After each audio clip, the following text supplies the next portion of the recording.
Assalamualaikum warahmatullahi wabarakatuh. Perkenalkan, nama saya Arsaliyanti dari kelas 12 IPA 5. Di sini saya akan menjelaskan tentang DNA dan RNA.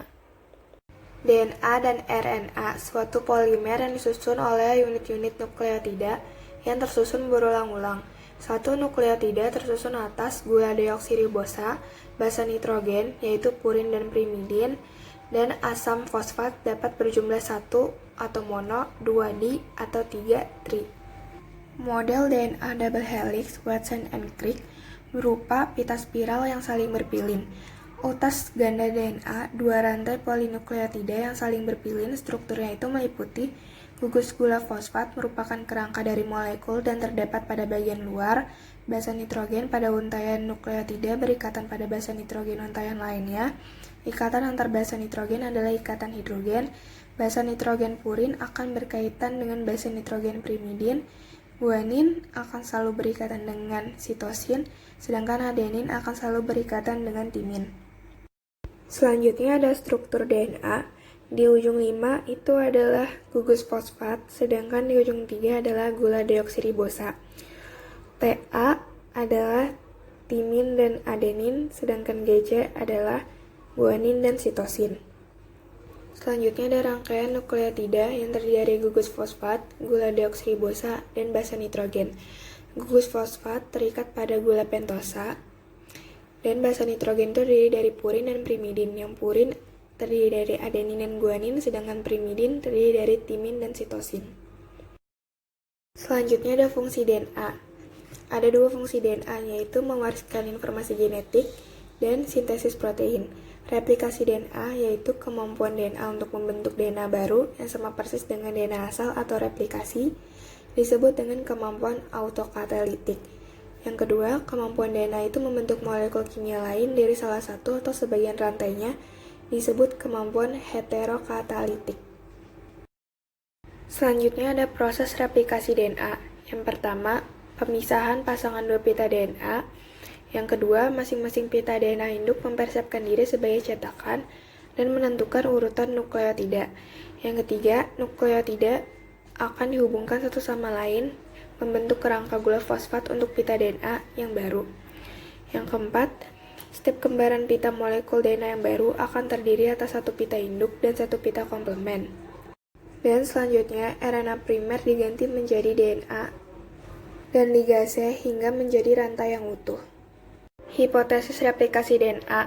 Yang pertama ada konservatif, yaitu molekul DNA untaian ganda induk tetap bergabung, sedangkan kedua untaian DNA anakan terdiri atas molekul hasil sintesis baru.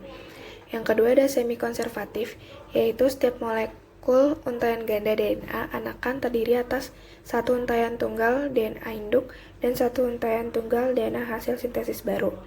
Yang ketiga ada dispersif, yaitu molekul DNA induk mengalami fragmentasi sehingga DNA anakan terdiri atas campuran molekul lama berasal dari DNA induk dan molekul hasil sintesis baru. Berikut adalah gambar dari hipotesis replikasi DNA. Selanjutnya ada RNA atau ribonucleic acid, yaitu suatu polimer yang disusun oleh unit-unit nukleotida yang tersusun berulang-ulang. Molekulnya dapat berbentuk pita tunggal atau pita ganda yang lurus.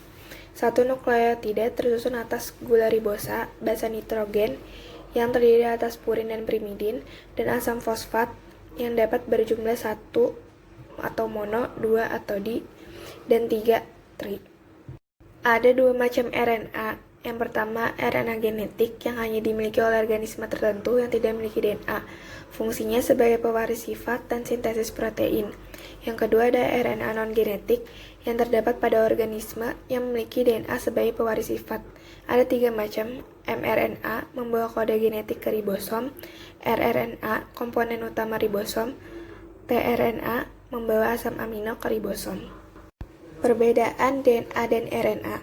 Untuk letaknya, DNA ada di inti sel mitokondria kloroplas, sedangkan RNA ada di inti sel sitoplasma ribosom. Rantainya DNA ganda dan panjang, sedangkan RNA tunggal dan pendek. Fungsinya, kalau DNA itu berhubungan erat dengan penurunan sifat dan sintesis protein, sedangkan RNA hanya berhubungan erat dengan sintesis protein. Kadarnya, kalau DNA tidak dipengaruhi oleh aktivitas sintesis protein, sedangkan RNA dipengaruhi oleh aktivitas sintesis protein. Untuk basa nitrogennya, yang DNA terdiri atas purin, adenin dan guanin, dan pirimidin, sitosin, dan timin.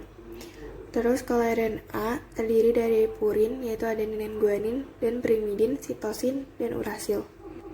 Untuk komponen gulanya, DNA yaitu deoksiribosa, sedangkan yang RNA komponen gulanya ribosa.